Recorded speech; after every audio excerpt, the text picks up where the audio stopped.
Hello guys, it's Leo K. So Pernatural recently asked me to make a little bit of a tier list on stealth in the Assassin's Creed series, just across the franchise. And that is what I am going to do. So, these can move up or down depending on how everything unfolds. What I will mention is I'm not going to be categorizing every game because I haven't played enough of some of them. Assassin's Creed 1.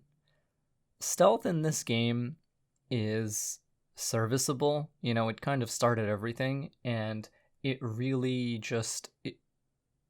this game, if it was your first in the series and if you've played other stealth games, should have been the immediate wake-up call that Assassin's Creed was going for a very different kind of stealth. It wasn't going for the kind of stealth you would see in something like a Splinter Cell or a Thief or even something like a Metal Gear. It was going for something closer to Hitman, but still not quite. It was kind of like a more fast-paced, arcadey, kind of more binary version of Hitman stealth. So it was kind of wholly unique at the time. And still is. Assassin's Creed 1, its stealth is usable, but you're very rarely going to be relying on it as like a main playstyle. So, it is pretty consistent, it is pretty reliable, but it's not super expressive. You can't really put your own spin on it. You can't really do much to differentiate yourself from other players when it comes to sneaking around in this game, because in reality you're not really sneaking around in this game. You're kind of just trying to look as if you belong. Anyway, what I would say is it's fun and it works, and that I think is pretty fair. So this is one of the portable games. This is another one. Bloodlines, if I were to place somewhere, I would place right beside AC1. It's pretty much the same. But we're not going to, because we're not classing all of these, just quote-unquote the main games and the Chronicles. Now, Assassin's Creed 2. This game gave you a lot more tools. It gave you more stuff that you can do. It gave you different sort of off weapons or secondary weapons, different kinds of projectiles, different kinds of consumables. In Assassin's Creed 1, the only consumable you really had was the throwing knife. And Assassin's Creed 2 also changes the way the detection system works. Basically, in Assassin's Creed 1, individual guards, you cannot really pull them around and manipulate them unless you throw a body in front of them, right? In Assassin's Creed 2, the social status indicator, or the SSI, changed. The detection meter changed. It became something much closer to the detection meters you would see in modern stealth games. And the way this works is, you can pull guards over to you by allowing the detection meter to fill with a slight bit of red and then breaking line of sight. They'll always walk to you. You can throw knives at them. You can shoot them with your gun. You can poison them. You can throw smoke bombs at your feet to either get past people or to make a loud noise to get them to investigate. It kind of acts like a whistle if you do it out of line of sight. Basically, Assassin's Creed 2 stealth is significantly more expressive than AC1's. There's more creativity, there's more you can do with it, so I would put this in A. Okay. Assassin's Creed Brotherhood is a big one. This game basically, in terms of mechanics, took everything that Assassin's Creed 2 was and improved it in every conceivable way. You have even more tools, and they're usable in even more ways. So now you can charge knives from stealth. You don't have to be in combat to do it. You don't have to unlock the move to do it either. You just have it from the beginning of the game. You have poison darts, which reset people's detection state, let you move past them, let you throw them around, do whatever you want with them. You have the hidden gun, which, yes, AC2 introduced, but Brotherhood buffed immensely. The hidden gun in this game is lightning fast. It charges pretty much instantly, and it's even quieter than the one in AC2. So you can really blast people with this pistol from pretty much any range, and unless you're very close to them or you're standing in a position where they would turn to look at you, the hidden gun is technically a stealth weapon, even though it sounds very loud. I consider Brotherhood an S-tier game as far as stealth in the Assassin's Creed series is concerned. It's very hard to get any better than this. Assassin's Creed Revelations.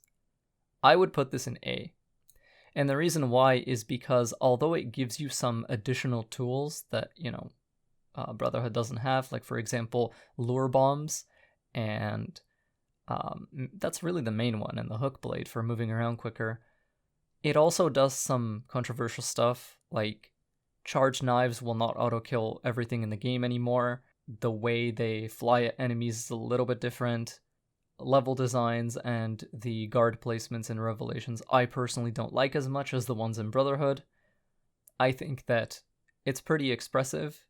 If I could put it like between here, I'll put this like before AC2 so that it's like a little bit better.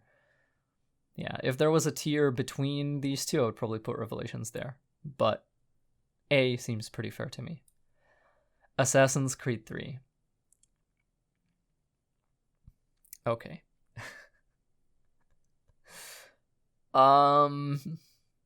It's like usable. Yeah, I think it's usable. Like if you get used to it, you kind of, you can get around to figuring the game out. You can kind of learn how it works, and you can be risk-free and not make too many daring plays. If you get used to the game, you can make it work. But to play stealth effectively in this game takes so much more out of you than to just go in and fight everyone.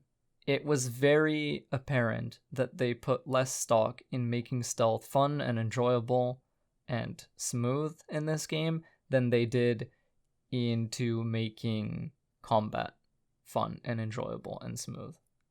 If you really must play AC3 and you never played it, and you're looking for like, hey Leo, do I approach it in stealth or in combat? Play AC3 as a combat game.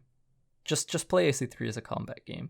Unless you really want to make like stealth videos on the specific areas or whatever, or you have like such a hard boner for the stealth playstyle that you must play this game in stealth. Yeah, just don't expect greatness from sneaking around in this game. You will be detected in ways that feel like BS a lot of the time. Liberation is basically AC3, so it goes in the same place. It's pretty much everything the same. Like there are differences in tools, but in reality it's close enough to essentially be considered the same game. Okay, Black Flag. I'm gonna put Black Flag in A. Stealth in this game it has all the advantages that something like AC2 has, but it also has bushes, which AC3 introduced. And unlike in AC3, Black Flag lets you SSI trick or detection meter lure people really easily, like really, really easily. First of all, Black Flag, you can whistle from bushes, you can whistle from behind a wall like you could in AC3, but if you're in a bush in Black Flag and you hold high profile to pop your head out, you wait for the guard's detection meter to flash and then hide back in the bush again, they will always come to that bush every single time. And this lets you manipulate guards very easily, lets you pull them out of position, move them wherever you want. It gives you a lot of control over encounters. And as a result, you can no-kill, you can pacifist a lot of missions in this game, believe it or not, compared to most AC games anyway. And that's not even taking into account Sleep Dart, which, much like Brotherhood's Poison Dart, it basically removes their ability to detect you at all, stuns them for a really long time. It basically puts them to sleep. They will wake up eventually, but you can walk over and kick them, or you can just bypass them because they do take quite a bit of time to wake up. You also have Berserk Darts. Berserk Darts, which for the first time in the series kind of lets you turn people against each other. They're sort of like I guess what they did with the dart types in Black Flag is they looked at the poison dart from Brotherhood and they were like, okay, how can we diversify this? And then they basically just split it into two. So the effect of stunning the guard and removing their detection meter, that was given to the sleep dart, and it was expanded into, okay, it straight up knocks them unconscious. And the going crazy effect was taken and put into the berserk dart, and that was expanded and that was evolved as well, where if you berserk dart someone in Black Flag, they will fight the enemies. Like, they will treat their AI as an enemy. And it lets you cause chaos and lets you cause like a huge distraction in that zone and kind of just move around it if you take a wide curve around it. So I think Black Flag is great. It also introduces in its late game, it reintroduces the rope dart from AC3, but it's so late in the game that I don't think this really works in its favor. Like, by the time you get that tool, you're basically done the game. Rogue I would put basically beside Black Flag. They're essentially the same game mechanically. Pretty much every tool Edward has, Shay has as well, and vice versa. They have minor differences, but they're not worth talking about. Assassin's Creed Unity is a weird one. This is kind of one of these games that has grown on me over the years. When I started playing it, because I played it on console, I really hated this game because it's so frustrating to control. But when you get used to it, it is so much more consistent in terms of casual play than a lot of these other games in terms of sneaking around, because it gives you some tools that other stealth games would consider standard, like even outside of the Assassin's Creed series. One big one, or two big ones I should say, is, and this was kind of taken from Revelations as well. Revelations is grenade types, bomb types, same creative director, I believe, so they ended up kind of transplanting some of that into Unity. Unity gives you smoke bombs and cherry bombs. Those are massive. Those are huge. Cherry bombs, if you throw them anywhere where a guard can turn to look at it, they will go to it, and it gives you a ranged distraction item, which, up until this point, Assassin's Creed didn't really have, barring Revelations, of course. But in Unity, these bombs are abundant. They're not only cheap in terms of how much money they cost to buy in the game, you can carry so many of them, and they're easy to get. You don't have to craft them. You can just buy them from a shop, any shop. Same thing with the smoke bomb. The smoke bomb is the least expensive item in the whole game, and it basically lets you turn off areas of game. It really is like a smoke grenade in something like Metal Gear. Like, you just throw it, and no one can see inside it. You can do whatever you want in the cloud. You can kill people, you can choke people, you can move through the cloud without engaging with anyone. You can do quite a lot just with the smoke bomb and the cherry bomb combined. And then we come to your ranged weapon, the Phantom Blade and the Berserk Blade, where, if you headshot someone with the Phantom Blade, it doesn't matter how strong they are, they're dead immediately. Likewise, the Berserk Blade, it lets you do the same thing that Berserk Darts from Black Flag do. It lets you turn enemies against each other and cause a big area distraction in that space. However, another thing that they do is, just like in Black Flag, there's a short window during which the guard is stunned before the poison kicks in and drives them mad.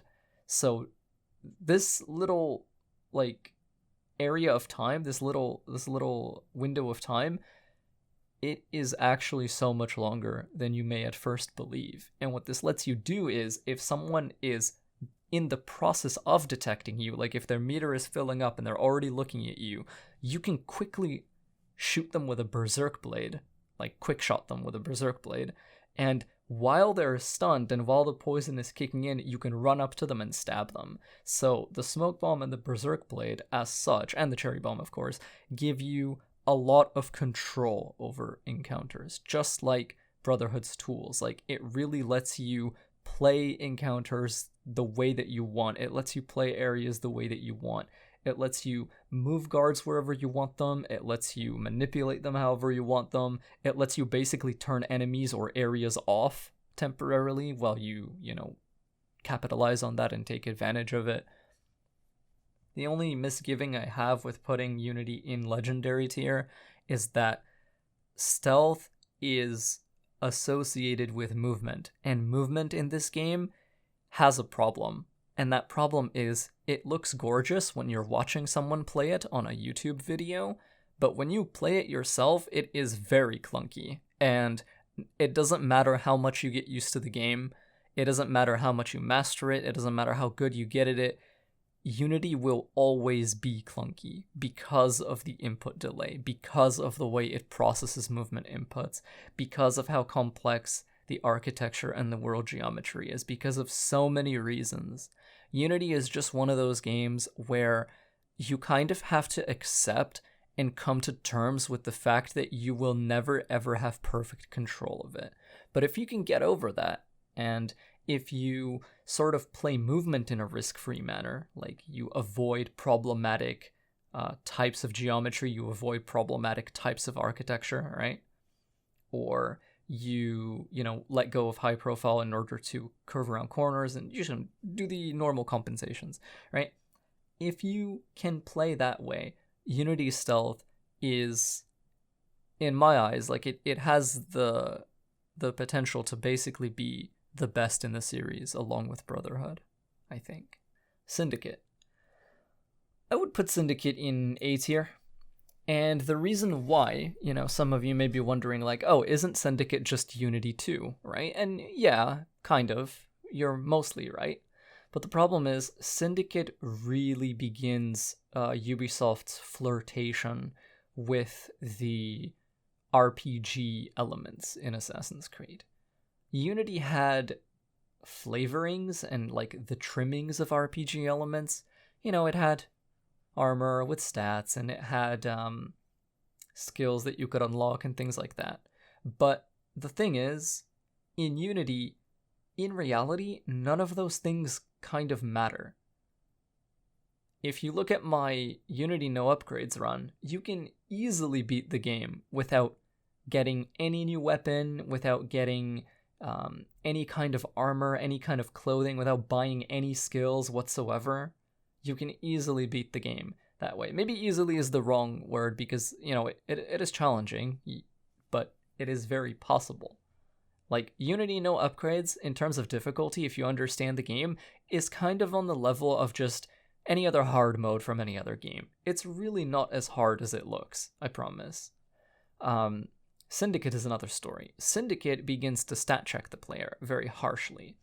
So if you, for example, and tools like consumables, like shootables and throwables and other such items, they have their own level on each of them. So let's say if your throwing knife is too low level, or if you are too low level, and you headshot a guard who is very high level, they will literally not die to the headshot. Like, it will just take some damage off them, they'll detect you, all of their friends will come to fight you, and so on and so forth.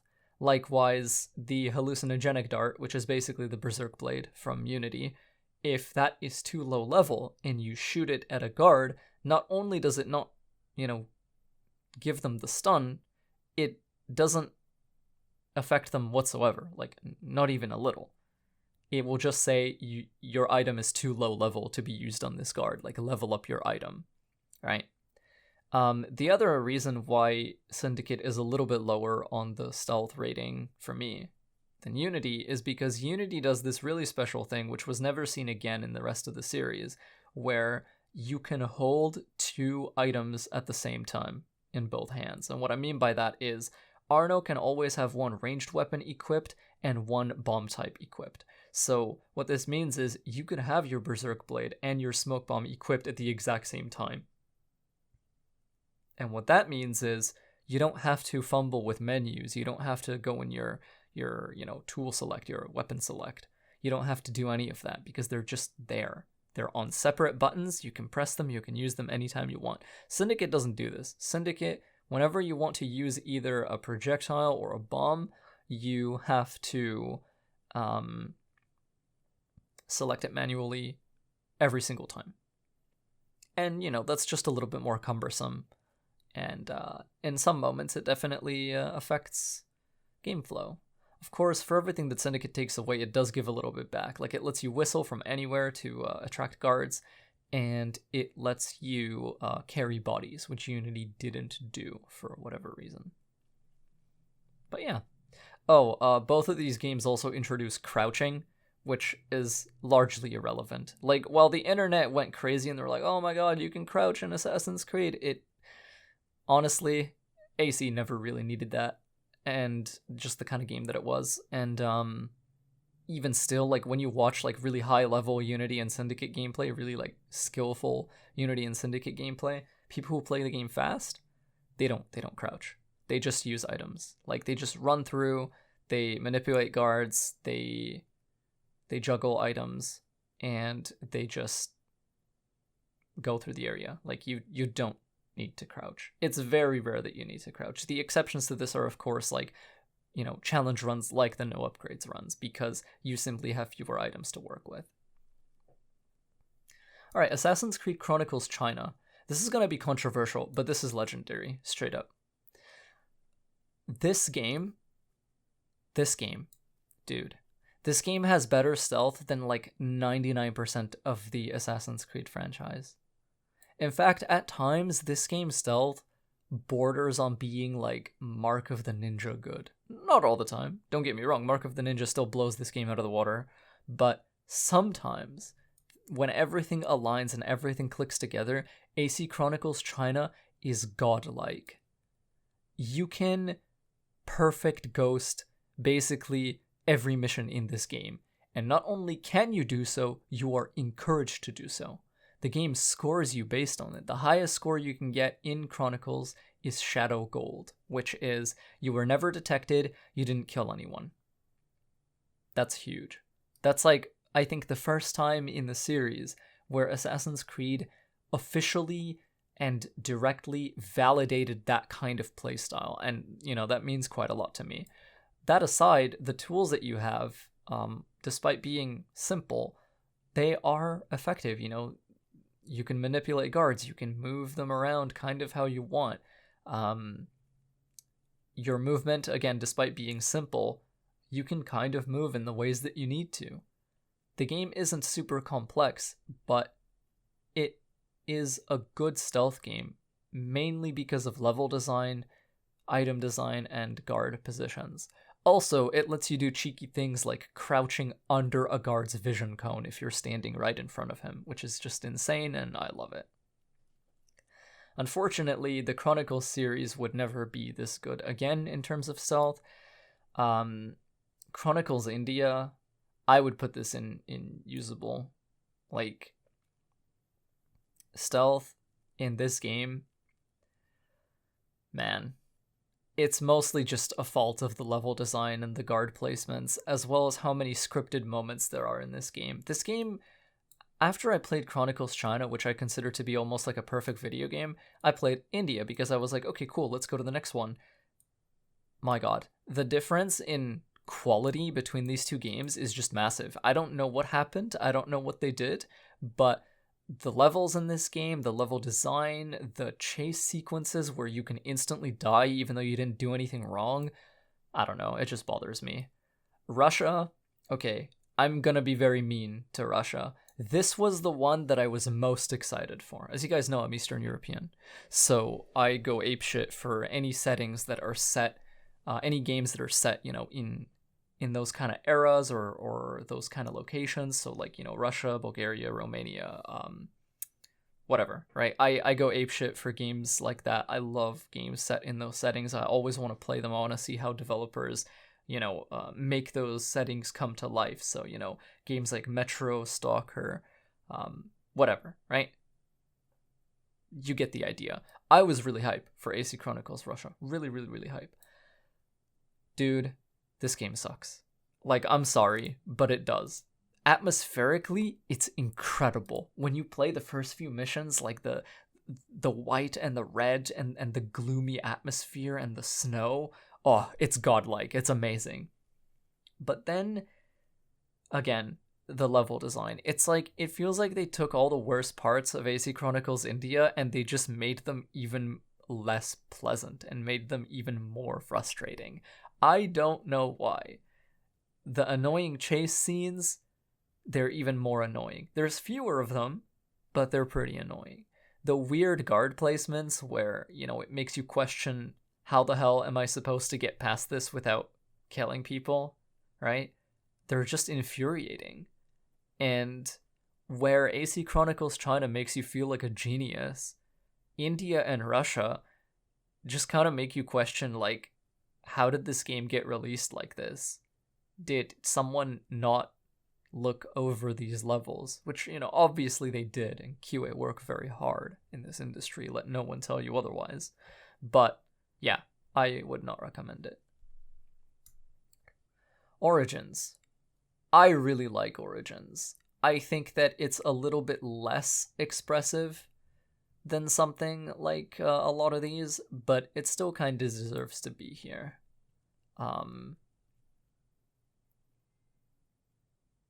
Man, this is really stacked. I wonder if I can drop some of these. And honestly, I don't even think Syndicate is that expressive, to be real with you. I would drop this down to here. And AC1, despite being functional, there's just not that much you can do with it. And sometimes it really makes you question, why am I even trying to sneak, because it obviously wants me to fight. I would put this here, and I would put this here.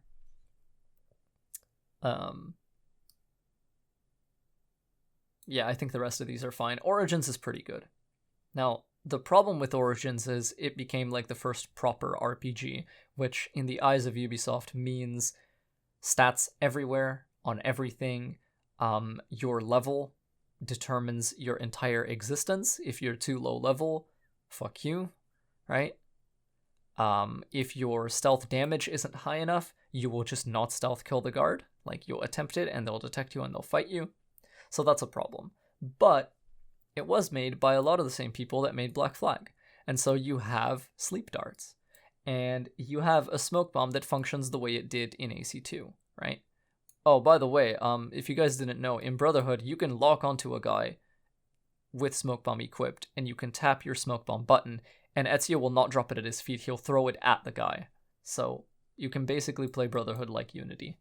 That's why it lets you play aggressive stealth, which is very fun. But Origins, yeah, it gives you a smoke bomb that drops at your feet, like in AC2, and you can use this in creative ways, you can dash into a wall, smoke down onto yourself, and then lean out from behind cover while you're still hidden by the smoke, and then throw sleep darts at people or shoot arrows into their heads, things like that. I would say stealth in Origins is really, really fun. It also does the Far Cry and Metal Gear thing where, you can mark all the guards through walls and then see them all through walls. And again, this insane level of knowledge gives you the ability to play a very aggressive kind of stealth. You can play Origins very quickly. You can fly through areas practically. So, this is a good one. Okay, Odyssey. Odyssey is kind of infuriating, to be honest. This game, and Valhalla has followed a similar development arc. On release, Odyssey was fine. It had some of the awful parts of Origins where everything was very stat heavy and you don't really have any options if your stats are too low. The only response to, oh, what do I do if my stats aren't high enough to stealth kill a guard, is just, well, your stats should have been high enough. That's the answer, basically. Your build should have been good enough. You cannot play these two games in a minimalist capacity. You cannot. You are forced to upgrade your character. You are forced to power yourself up. Because it's not a matter of the game being hard. It basically just loses all of its functionality. Unless you want to be, hammering away at bullet sponge, sword sponge enemies for basically an hour. Not my idea of a fun time, so I would not recommend it. But when it comes to stealth, another problem Odyssey has is it changed the way your ranged verbs work. So Origins uses an ammunition system, much like all the games that came before it, where if you picked up sleep darts, you have picked up sleep darts. If you pick up A smoke bomb, you've picked up a smoke bomb. They're physical items that Bayek is carrying on him. Odyssey doesn't do this. Odyssey's major conceit is that you are a demigod. You're someone who has a lot of First Civilization blood in them. You have a piece of Eden, a shattered, like a broken piece of Eden. That's the broken spear of Leonidas. It's just the tip of the spear. It acts basically as a dagger. It's a knife, right? And all of your ranged verbs, except for just shooting arrows at people, come from this knife. This essentially magical item. It's not really magic. There's no magic in the Assassin's Creed universe. It's all technology. But basically, yes. And what that means is all of your abilities and all of your actions also go through mana. The game doesn't call it mana, but let's be honest, it's mana. You have a mana pool. And if you do not have enough mana to cast your magic with, you cannot. That's a problem, because it means that early game, you do not have that many tools to play with, and mid-game and late game, you do not have that many tools to play with, but that's for a different reason. And that reason is the abilities in Odyssey are just not very good. There's no nice way to say it, but that's really what it is. Like, you have non-lethal arrows, but they don't actually put someone to sleep. You have to exceed the damage breakpoint on a headshot in order for them to be knocked unconscious, which completely removes the point of using an item like that. Like, why wouldn't I just shoot them with a normal arrow, right? Like, the whole point of using things like sleep arrows or sleep darts or tranquilizer darts is that you can manipulate a guard at range without necessarily killing them, and by being able to bypass, actual damage ratings on their character. Like, that's the point of something like that. And Odyssey completely misunderstands the function of this kind of verb, so it's pointless. Non-lethal arrows are pointless. Oh yes, sure, they're usable for certain quests, like, hey, try not to kill this guy, or hey, keep this guy alive, and, they're also useful for, like, recruiting lieutenants, which are, in their own way, quite useless. I can count on one hand the number of times recruiting lieutenants actually did anything. But anyway, Odyssey, just, yeah, it's boring. Play it as a stealth game if you have to. If your build is good enough, you can, in theory, stealth kill a lot of guys. You can look up builds online for how to build stealth in this game, but again, you will have to build stealth. And for Assassin's Creed players who were used to these games being one way, suddenly it changes and it's like, hey, you have to pour hours of your life into, like, building these characters, right? It was a little bit frustrating because the game is basically saying no to the player. Even if you play correctly in the moment, because you haven't spent enough hours of your life on grinding gear, then you just cannot kill the guy. And I think that's a very poor way of managing stealth. But it is not the poorest. And thus we get to the end. Assassin's Creed Valhalla stealth, as of January 16th, 2021, is the worst stealth I have played in an Assassin's Creed game ever. And the reason this is so heartbreaking is because it didn't have to be. It has all the ingredients that a game would need to have a reasonable stealth system, a reasonable stealth flow, especially when you take into consideration that this is an Assassin's Creed game, and the flavor of stealth present in Assassin's Creed games is usually quite fluid, quite fast-paced, quite smooth, right? Where you can just flow through an area, right? You can't do that in Valhalla. Regardless of which stealth difficulty you set in this game, if a guard is able to put you in their line of sight, if a guard begins a detection meter, 99% of the time you're instantly exposed and everyone knows where you are. Now, if it's a small camp, not everyone knows where you are. Just a few people close by, which is fun. It lets you play sort of like combat stealth in a way, where you go in, you rush, you get detected, you no-brain warrior face tank your way through 3 or 4 guys, and then you're back in stealth again. But the next time you encounter a guard, you'll almost assuredly get detected again, and then you'll have to no-brain face tank warrior your way through those 3 or 4 guys. And that's kind of the basic flow of how Valhalla works when it comes to sneaking around.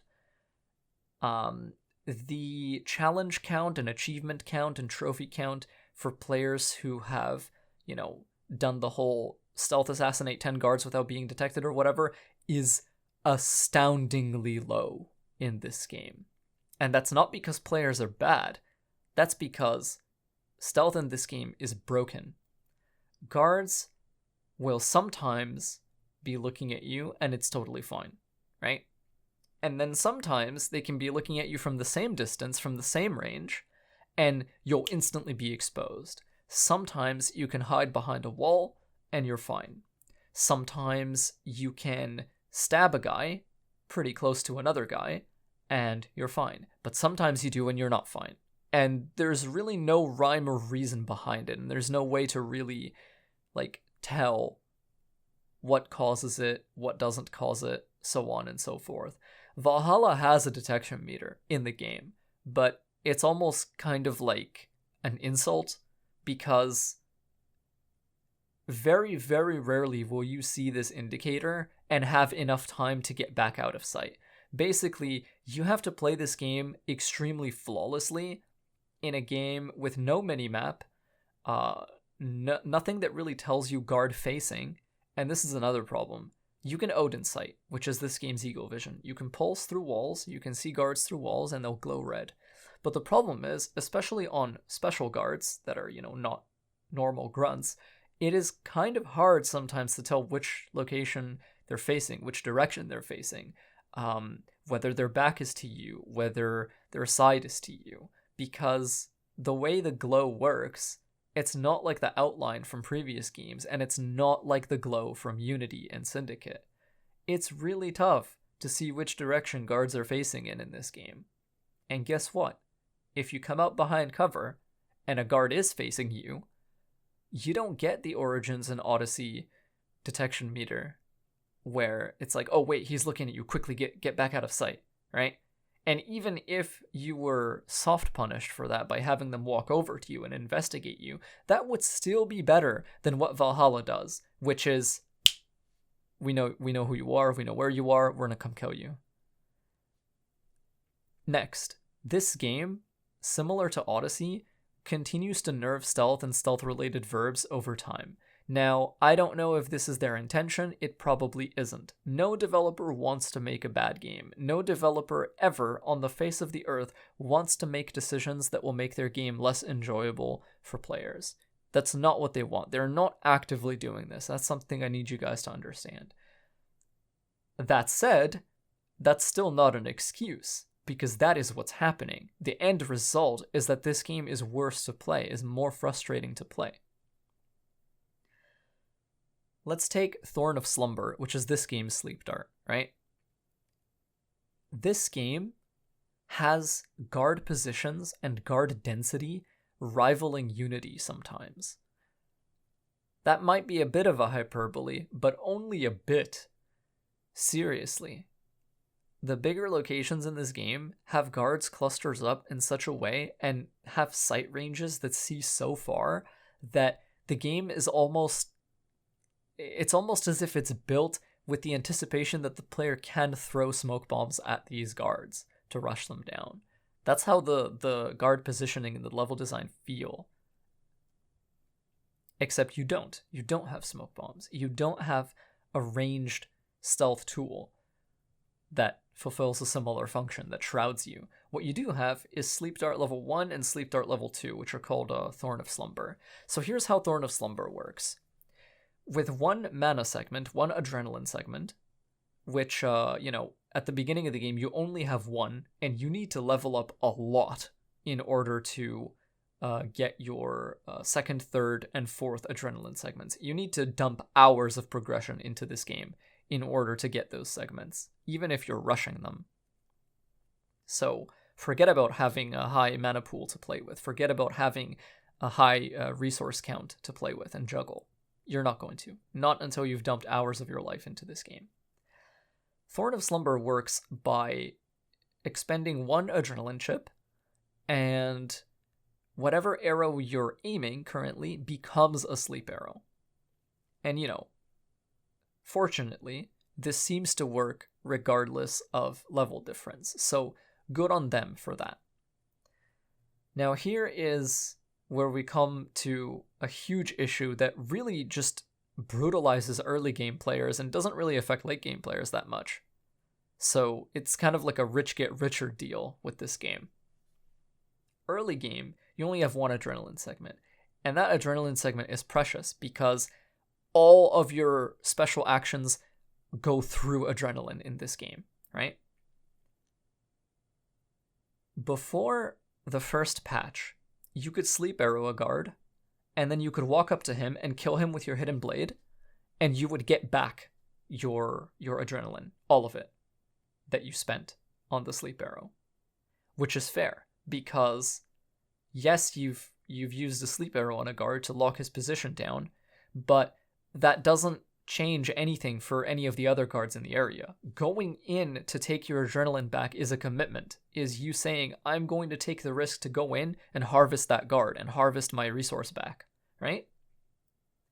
After the first patch, killing a guard that you used a sleep arrow on does not restore a full adrenaline segment anymore. It only gives you a small percentage of it.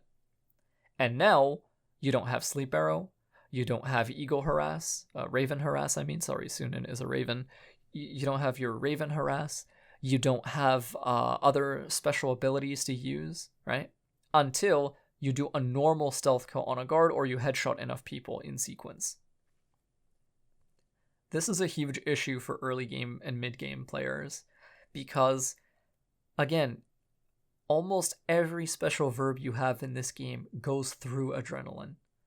And so removing this reliable way to get back a player's adrenaline dramatically destroys the flow of stealth and dramatically destroys how much control you have over encounters.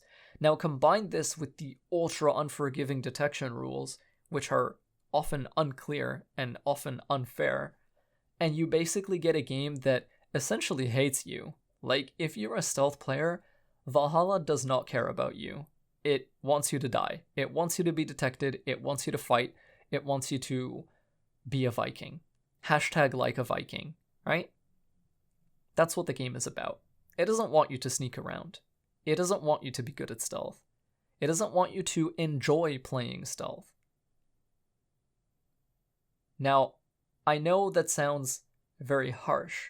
I know that sounds very salty and angry and inflamed, and I know that I'm a, salty Assassin's Creed fanboy, but you can compare this game's stealth to basically anything else.